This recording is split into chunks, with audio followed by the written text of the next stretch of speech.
Good morning, students. Today we will start our new chapter understanding law. आज हम बेटा political का 4th chapter start कर रहे हैं। अब अपना नया चैप्टर है अंडरस्टैंडिंग लॉज। इसके अंदर हम कानून के बारे में डिस्कस करेंगे। जो रूल्स रेगुलेशंस कानून की तरफ से बनाए गए हैं वो क्या होते हैं, उसके बारे में हम इस चैप्टर में डिस्कस करेंगे। तो देखिए, इसमें understanding laws in important part of law को जानना हमारी लाइफ का बहुत ही इम्पोर्टेंट पार्ट है। हम बिना लॉ जाने हमें लॉ को अंडरस्टैंड करना ये हमारे लिए बहुत ही इम्पोर्टेंट होता है। जो लॉ होती है वो क्या है, हमारी लिबर्टी, हमारी आज़ादी की गारंटी लेती है और इसके द्वारा हमारी जो लाइफ है वो रेगुलेट होती है।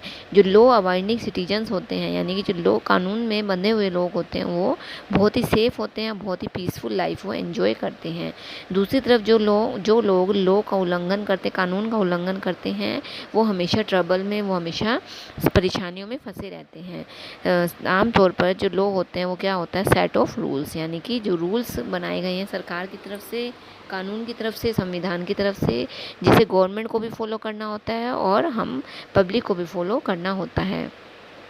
अगर हमें किसी कानून के बारे में पता नहीं है या हम उनके बारे में जानते नहीं हैं, तो ये कोई ज़रूरी नहीं है कि हमें कानून को रिटन फॉर्म में हमें उसके बारे में उसको देखें। एग्ज़ाम्पल के लिए, अगर हमने किसी घर चोरी की है तो हमें पता है कि जो चोरी करना है बेटा वो एक अपराध है, तो इसके लिए क्या है, हमें सज़ा मिल सकती है। तो ये कोई ज़रूरी नहीं है अगर हमें कोई ये लिखित रूप में दिखाएगा तो ही हम इस चीज़ को मानेंगे, ऐसा कुछ भी नहीं है।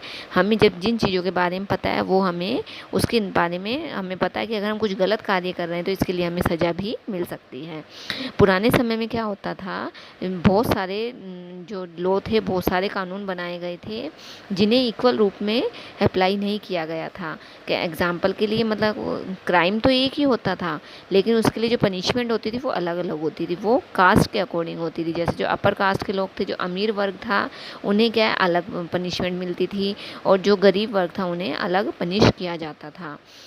उस समय क्या है, जो पावर थी वो पावर इन इंडिपेंडेंट इंडिया, जो उस समय जो सारी पावर थी वो अंग्रेज़ों के हाथ में थी।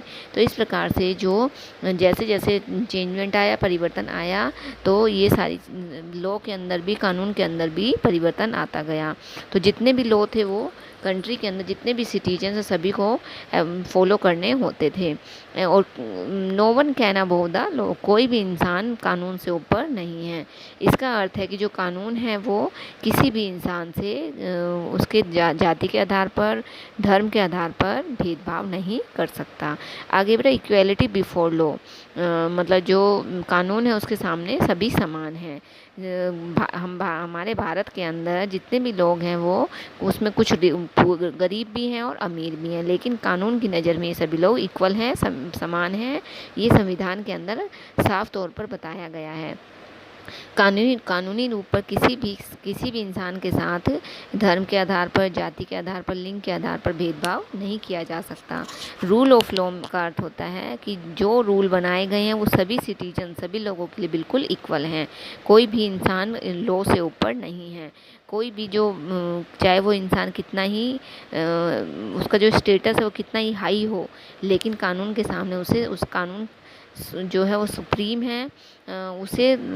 उसने जो ऑर्डर निकाल दिए, उसने जो रूल रेगुलेशन बना दी, वो सभी लोगों को फॉलो करने होते हैं।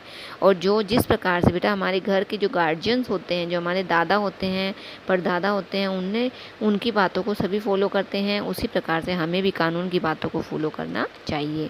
आगे देखिए बेटा, जो लॉ बनाए गए हैं संविधान की तरफ से, वो उसके अंदर एक प्रोसेस होता है कि अगर कोई भी पर्सन, कोई भी संगठन, कोई भी कुछ गलत कार्य कर रहा है, तो जब अगर उसका क्राइम अगर शो हो जाता है, तो चाहे वो कितने ही छिपने की कोशिश कर ले, उसे सज़ा ज़रूर मिलती है, कानून की तरफ से उसे पनिश ज़रूर किया जाता है। आगे बेटा, what will happen if there were no laws, अगर हमारे देश में या किसी भी देश में कोई कानून नहीं होता तो क्या होता। देखिए, जो लॉ होता है वो हम सभी के लिए बहुत ही ज़्यादा ज़रूरी होता है। समाज को सभ्य बनाने के लिए कानून बहुत ज़रूरी हैं। अगर हमारे ऊपर कोई कानून नहीं होगा तो क्या है, हम बिल्कुल अराजक हो जाएंगे। अराजक का मतलब होता है हम कन्फ्यूज़न में आ जाएंगे कि हमें हमारे लिए क्या अच्छा है क्या गलत है। चारों तरफ क्राइम बढ़ जाएंगे, चोरी डकैती बढ़ जाएगी। जो चोर हैं वो खुलेआम घूमने लग जाएंगे, उनके मन में किसी भी प्रकार का कोई भी डर नहीं रहेगा। तो इस प्रकार से जो कानून होते हैं वो बहुत ही ज़रूरी होते हैं और हम सभी को उन्हें फॉलो करना भी चाहिए। आगे बेटा, growth of Indian legal system. जो इंडियन लीगल सिस्टम है उसका जो ग्रोथ हो रहा है वो किस प्रकार से हो रहा है। देखिए, जो पुराने समय का जो लीगल सिस्टम था वो बिल्कुल अलग था और आज का जो लीगल सिस्टम है वो बिल्कुल डिफरेंट है।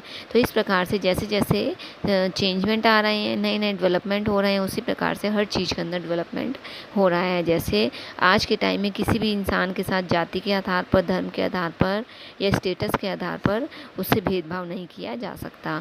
सेम क्राइम के लिए उसे सेम पनिशमेंट दी जाएगी। लेकिन ऐसा एक्चुअल में होता नहीं है। जो हाई क्लास के जो लोग होते हैं उन्हें क्या है, सेम क्राइम के लिए कोई सज़ा नहीं होती है, लेकिन जो लोग कास्ट के लोग होते हैं उन्हें उसी क्राइम के लिए बहुत बड़ी सज़ा दी जाती है। जब पुराना समय था, जब मेडिवल पीरियड चल रहा था, उस समय राजा महाराजाओं का शासन था। तो जो राजा महाराजा थे वो भी इसी प्रकार से करते थे। वो क्या है, अपने कार्यों को, उनसे अगर कोई गलती हो जाती थी तो उसे छुपा दिया जाता था, लेकिन अगर किसी सर्वेंट से कोई गलती हो जाती तो उसे उसकी पनिशमेंट दी जाती थी।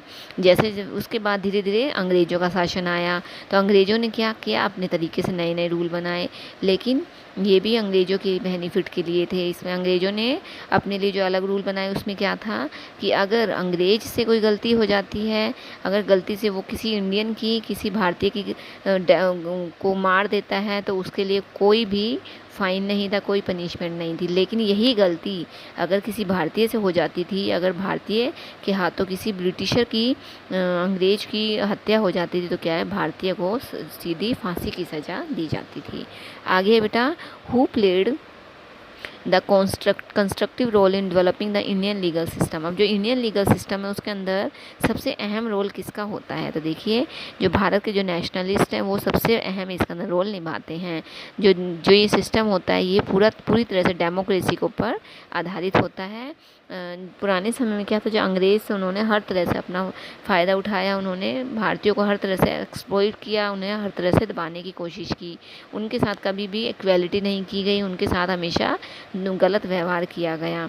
तो लेकिन जब धीरे धीरे जब समय परिवर्तित हुआ, जब हम 19वीं सेंचुरी के अंदर आए, तो उस समय जो कानून था वो एक प्रोफेशन बन गया और जो बहुत सारे भारतीय थे जो बैरिस्टर्स बन गए थे, लॉयर्स बन गए थे। अब उन्होंने अपने देश की जो बागडोर थी वो अपने हाथ में ले ली थी। तो इस प्रकार से जैसे जैसे समय बदला, तो उस समय के अकॉर्डिंग क्या हमारा जो भारत का लीगल सिस्टम था वो भी धीरे धीरे परिवर्तित होता चला गया। आफ्टर इंडिपेंडेंस, अब जब हमारा देश आज़ाद हुआ तो उस समय का जो फ्रेमवर्क था कॉन्स्टिट्यूशन का वो बिल्कुल ही परिवर्तित हो गया था। उस समय since independence our country has adapted to changing times by initially new laws. जब नए नए कानून बनाए गए तो जो हमारे देश के लोग थे उन्होंने उन नए नए कानूनों को अडेप्ट कर लिया, अपना लिया। One such law is Hindu succession amendment. उनके अंदर एक हिंदू सक्सेशन अमेंडमेंट भी आया था जो 2005 में आया था। इस अमेंडमेंट के अकॉर्डिंग देखो बेटा क्या था, इसके अंदर क्या था, जो फादर की जो प्रॉपर्टी होती है उसके अंदर मेल फीमेल यानी कि लड़का और लड़की दोनों का ही इक्वल अधिकार होता है। इससे पहले ये नहीं था। इससे पहले क्या था कि अगर फादर की डेथ हो जाती है तो जितनी भी संपत्ति है, प्रॉपर्टी, वो सारी उसके पुत्र के पास चली जाती थी, लेकिन अब ऐसा नहीं था। तो इस प्रकार से धीरे धीरे जैसे नए नए जो राइट्स आए उसके अकॉर्डिंग क्या नए नए अमेंडमेंट्स हुए, उसके अकॉर्डिंग नए नए परिवर्तन हुए। एक उसी प्रकार से एक नया लॉ आया था, right to information act, right to RTI जिसे बोला जाता है। इसके RIA इसके अंदर क्या था, अगर हमें किसी भी गवर्नमेंट इंस्टीट्यूशन की अगर हमें इंफॉर्मेशन लेनी है तो हम क्या रिटर्न फॉर्म के अंदर उसे लेटर डाल सकते हैं और विद इन 30 डेज़ 30 दिन के अंदर हमें उसकी सारी जानकारी हमें प्राप्त हो जाती है। उसी प्रकार से 1961 के अंदर जो डॉवरी जो दहेज प्रथा थी उसको ऊपर रोक लगा दी गई थी। इसे पास कर दिया गया था और ये आगे इसे लागू कर दिया गया था। जो वुमेन्स के अगेंस्ट जो भी क्राइम्स होते थे, जो भी गलत कार्य होते थे, उसके ऊपर भी क्या है लेडीज़ के लिए भी नए नए कानून बनाए गए। आजकल लेडीज़ के लिए बहुत सारे कानून बनाए गए हैं जिसके द्वारा लेडीज़ को सुरक्षित किया जाता है। तो इस प्रकार से हमारे भारत के अंदर जो पार्लियामेंट लॉ मेकिंग बॉडी है उस वो क्या है बहुत ही इंक्रीज़ कर रही है। नए नए जो क्राइम हो रहे हैं उन्हें पूरी तरह से रोका जा रहा है, उन्हें पूरी तरह से ख़त्म किया जा रहा है। जो डॉवरी सिस्टम है यानी कि जो दहेज प्रथा है उसके अगेंस्ट भी कानून बनाए गए हैं कि ज़बरदस्ती किसी से भी कोई भी दहेज लिया नहीं जा सकता। अगर कोई अपनी खुशी से माता पिता अपने बच्चे की बेटी की शादी में कुछ अपनी खुशी से देना चाहे तो वो दहेज नहीं कहलाएगा, लेकिन किसी के साथ भी ज़ोर ज़बरदस्ती नहीं की जाएगी। आगे बेटा क्राइम्स अगेंस्ट वुमेन्स। अब लेडीज़ों के अगेंस्ट जो क्राइम्स हो रहे हैं उसके ऊपर देखिए, पुराने समय में क्या होता था, लेडीज़ को क्या है पर्दे में रखा जाता था, उन्हें सामने नहीं लाया जाता था, उनके साथ भेदभाव किया जाता था, वो घर के अंदर ही चार दीवारी में ही पैक होकर रहती थी। लेकिन जैसे जैसे समय बदला, उस समय क्या होता था बेटा, जब घर में लड़की पैदा होती थी तो चारों तरफ क्या मातम छा जाता था और कन्या भ्रूण हत्या कर दी जाती थी, मतलब बच्ची को जन्म लेने से पहले ही मार दिया जाता था। लेकिन धीरे धीरे करके समय परिवर्तित हुआ और उसके अलावा क्या है, जो लेडीज़ थी वुमेन्स थी उन्हें बहुत सारे चैलेंजेस को स्वीकार करना पड़ता था। जैसे पुराने समय में क्या होता था बेटा, दहेज के लिए लड़कियों को बेटियों को जिंदा जला दिया जाता था और उन्हें उनकी अपने फादर की प्रॉपर्टी में उन्हें कोई शेयर नहीं दिया जाता था, उन्हें फिजिकली या सेक्सुअली उनका हरासमेंट होता था। तो इस प्रकार से उन्हें हर तरह से परेशान किया जाता था। और डोमेस्टिक वायलेंस यानी कि घरेलू हिंसा जो होती थी उसकी बहुत ज़्यादा लेडीज़ उसकी शिकार होती थी। उन्हें घर के अंदर क्या टॉर्चर किया जाता था, घर के अंदर जो भी घर के जो बड़े थे जैसे सास ससुर ननद देवर और यानी कि यहाँ तक कि उसके हस्बैंड के द्वारा भी उसे टॉर्चर किया जाता था। तो इस प्रकार से ये सारी चीज़ें देखते हुए वुमेन्स के लिए protection of women from domestic violence act लगाया गया, जिसके द्वारा वो क्या है, जो लेडीज़ है वो उसके लिए हेल्पलाइन बनाई गई और अगर उसके साथ कोई भी डोमेस्टिक घरेलू हिंसा होती है तो वो उसके ऊपर कॉल करके मदद मांग सकती थी। तो इस प्रकार से बहुत सारे तरीके अपनाए गए जिसके द्वारा लेडीज़ को इंडिपेंडेंट बनाया गया, उन्हें बोल्ड बनाया गया, उन्हें स्ट्रॉन्ग बनाया गया और उन्हें एजुकेटेड किया गया। और आज की जो लेडीज़ हैं वो बहुत ज़्यादा सेल्फ डिपेंड हो गई है, उनके साथ कोई भी गलत कार्य नहीं कर सकता। आगे है बेटा some unpopular laws that lack empathy. कुछ गलत लॉ भी हैं जिसके गलत फ़ायदे लोग उठाते हैं। जैसे इसमें देखिए, आज हम सभी जानते हैं कि जो लॉ है वो पार्लियामेंट के द्वारा ही पास किए जाते हैं उसके अंदर, but now all laws pass by the parliament are popular और एक्सेप्टेड। लेकिन जितने भी लॉ जो पार्लियामेंट के पास से आते हैं वो क्या सभी पॉपुलर होते हैं? ऐसा कुछ नहीं है। कई बार क्या होता है, जो पास होकर आया है पार्लियामेंट से वो भी अनपॉपुलर होता है और लोगों के बीच में वो जब कानून आता है तो वो हमारे समाज के लिए बहुत हार्मफुल भी हो सकता है। एग्जाम्पल के लिए स्ट्रीट वेंडिंग, जो स्ट्रीट वेंडिंग होती है बेटा, जो गली के अंदर जो ये वेंडर्स होते हैं जो सब्जी वगैरह बेचते हैं, इज रिगार्डेड इलीगल। जो क्या है, ये इलीगल है। वेंडर्स हैं, हॉकर्स हैं जो अपनी आजीविका के लिए क्या है, पैसा कमाने के लिए घर घर घूमते हैं, रेड़ी लगाते हैं। तो उन्हें क्या है, उन्हें टेम्परेरी शॉप्स नहीं दी जाती हैं, उनके साथ गलत व्यवहार होता है। उनकी रेड़ियाँ जहाँ वो लगाते हैं उनकी रेड़ियों को हटा दिया जाता है। तो इस प्रकार से इनके लिए कोई भी कानून नहीं बनाया गया है। तो वो अपने मेहनत करके अपना पेट भर रहे हैं लेकिन फिर भी उनके साथ क्या है, गलत व्यवहार किया जाता है। तो इस प्रकार के जो लॉ बनाए गए हैं वो वैलिड नहीं हैं, वो गलत हैं, वो क्या है, कई लोगों को हर्ट भी करते हैं। तो इस बहुत सारे कानून ऐसे हैं जो सही भी हैं, बहुत सारे कानून ऐसे हैं जो गलत भी बनाए गए हैं। तो जैसे इसमें एग्जांपल दिया गया है, in some corporations there is an area allotted for hawkers, these were known as hawking zones। इसके अलावा कुछ हॉकर्स को एरियाज़ भी दिए गए, अलॉट किए गए हैं जहाँ पर वो अपने उस एरियाज़ में जाकर रेडी लगा सकते हैं। तो इन्हें हॉकिंग जोन्स के नाम से जाना गया है, जो बहुत ही अच्छा कार्य किया गया है। Media plays an important role in creating awareness. जो मीडिया है वो इसके अंदर अवेयरनेस के लिए बहुत ही इंपॉर्टेंट रोल निभाती है। इसके लिए नए नए कानून बनाए गए हैं, जैसे RTI, राइट टू इन्फॉर्मेशन, जो हमने अभी जस्ट पढ़ा था। इसके अंदर हम किसी भी प्रकार की कोई भी इन्फॉर्मेशन रिटर्न फॉर्म में मांग सकते हैं। इसके अलावा पावर टू फाइल यानी कि पब्लिक इंटरेस्ट लिटिगेशन PIL। इसके द्वारा क्या है, जो कॉमन लोग हैं उनको अपने कानून के बारे में सारी जानकारी प्रोवाइड की जाती है। तो हमें हमेशा ये ध्यान रखना चाहिए कि जो पार्लियामेंट है वो डिसीजन मेकिंग बॉडी है, but it's our hard work लेकिन and effort that which can it function.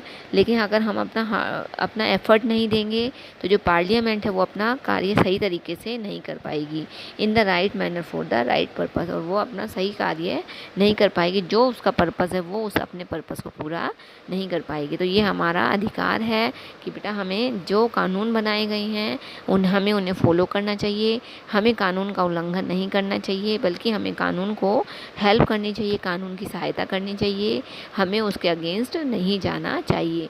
अगर हमें लगता है कि हमारे अधिकारों का हनन हो रहा है तब हम उसके अगेंस्ट जा सकते हैं, हम अपने अधिकार के लिए, हम अपने हक के लिए बोल सकते हैं।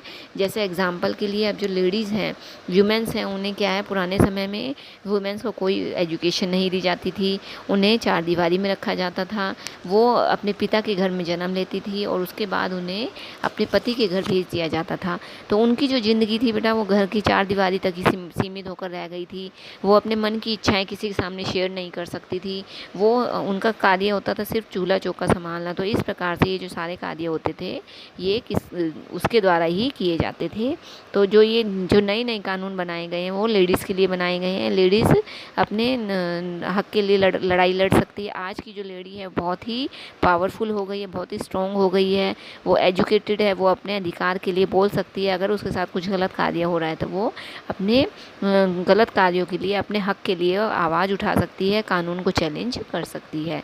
तो इस प्रकार से ये सारे टॉपिक्स इसके अंदर बताए गए हैं। तो ये बेटा आपका चैप्टर कंप्लीट हो गया है। अगर आपको कुछ प्रॉब्लम है तो आप मुझसे डिस्कस करोगे। Okay, thank you.